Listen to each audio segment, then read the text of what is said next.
এবারে মঞ্চে চলে আসছে বলার জন্য কিছু বলার জন্য। বিসমিল্লাহির রহমানির রহিম। সবাইকে শুভ বিকেল, সন্ধ্যা বলবো না, শুভ বিকেল। আর প্রথমে আমার মিডিয়া যারা সবচেয়ে আমার আপন, আমার মিডিয়া ভাই এবং যারা আছে বন্ধু, সবার কাছে ক্ষমা চেয়ে নিচ্ছি আমার অনাকাঙ্ক্ষিত একটু দেরির জন্য। যুগান্তরে একটা প্রতিষ্ঠা বার্ষিকী ছিল, সেখানে আমি ছিলাম এবং তারা খুব ভালোবাসার সাথে বলেছে বলে সেখানে থেকে আসতে আমার দেরি হয়েছে। ভাষার মাস, ভাষা শহীদদের প্রতি শ্রদ্ধা, ভালোবাসা, যাদের আত্মত্যাগের বিনিময়ে বাংলা ভাষায় কথা বলতে পারি, সেই ভাষার মাস ফেব্রুয়ারি মাস শেষ দিকে, প্রায় 4 বছর পরে আমরা লিপ ইয়ার পেলাম। আর কালকে 29 তারিখ দিয়ে শেষ হবে, কারণ লিপ ইয়ার আমরা সাক্ষী হয়ে থাকলাম 4 বছর পরে যে লিপ ইয়ার পেলাম। জাহিদ হোসেন এবং জায়েদ খান সবাইটাই কিন্তু জেদ জড়িত, জাহিদ খান এবং যে প্রডিউসার সেও জাহাঙ্গীর শিকদার। জাহাঙ্গীর শিকদারের বোধহয় যে আমার জেড, জাহিদের জেড। আমাকে যখন তারা একটু বলে নেই বলার আগে, বজলু ভাই একটু সামনে আসবেন, যদি বজলু ভাই পিছনে বসে আছেন, পরিচালক বজলু ভাই একটু সামনে এসে বসবেন। বজলু ভাই সিনিয়র একজন স্বরমধন্য পরিচালক, তো পিছনে বসবেন, সামনে এসে বসবেন প্লিজ। তো আমি জাহিদ ভাইকে বলেছি যে আমার পোস্টার উন্মোচনে বা টেলার উন্মোচনে কোনো ব্যক্তিত্ব, কোনো মানুষ দরকার নেই। আমার শুধু আমার এই ছবির কলাকুশলী টেকনিশিয়ানদের দরকার, যারা কষ্ট করে কাজ করেছি, আর দরকার এই সাংবাদিক ভাইয়েরা যারা আজকে জায়েদ খান বানিয়েছে, পরিচালকরা তো বানিয়েছে পর্দায়, বাট মানুষের কাছে তুলে ধরেছে এই মানুষগুলো যারা কষ্ট করে এসেছে। এদের দরকার আমার ছবির বা পোস্টার উন্মোচনের জন্য, কারণ আমি মনে করি আপনারা আমার পরম বন্ধু, সবসময় বলি পরম আত্মীয় ট্রুলি।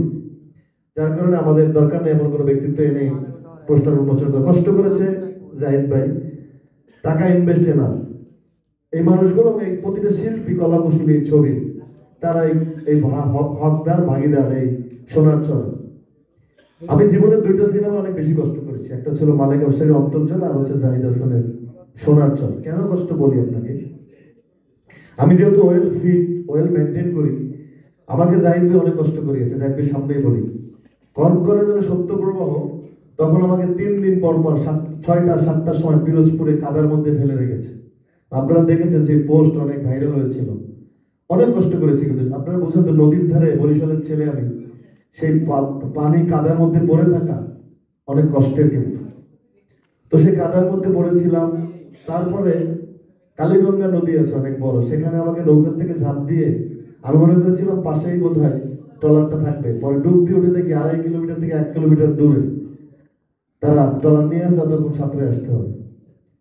তো লুঙ্গি পরা কেমন সাঁতরাইতে পারে তো বুঝেনি, লুঙ্গিটা যে খুলে ফেলবো তার সুযোগ নেই, কারণ পরবর্তী শটেই আমার নৌকায় উঠতে হবে, তখন তো পুরা উলঙ্গ লুঙ্গি ছাড়া।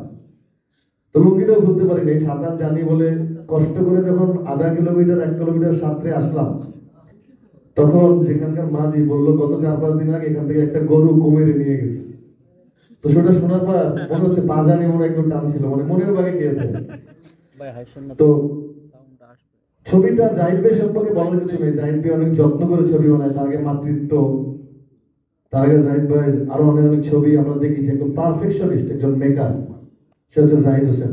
ঢাকা বিশ্ববিদ্যালয় থেকে মাস্টার্স সম্পন্ন করা মানুষ, এবং সে আমার একই ডিপার্টমেন্টে পড়াশোনা করেছে, জার্নালিস্ট্রিতে, ঢাকা বিশ্ববিদ্যালয়ে আমার অগ্রজ। তো আমি সিনেমাটা মন দিয়ে করার চেষ্টা করেছি, চুল রেখেছি প্রায় 2 বছর। যখন আমি মুম্বাইতে, তখন যখন এই বঙ্গবন্ধু মুজিব একটি জাতির উপকারের জন্য যখন সুযোগ পেলাম, তখন তারা বললো জেনারেলের চরিত্র চুল কাটতে হবে। তখন আমি জাহিদ ভাইয়ের সাথে বললাম, জাহিদ ভাই বললো ভাইয়া এই চুল আর মিলাতে পারবো না, চুলটা কাইটো না। পরে শ্যামবেনাগালের সাথে এসে রিকোয়েস্ট করলাম যে আমার চুলটা কি করা যায়।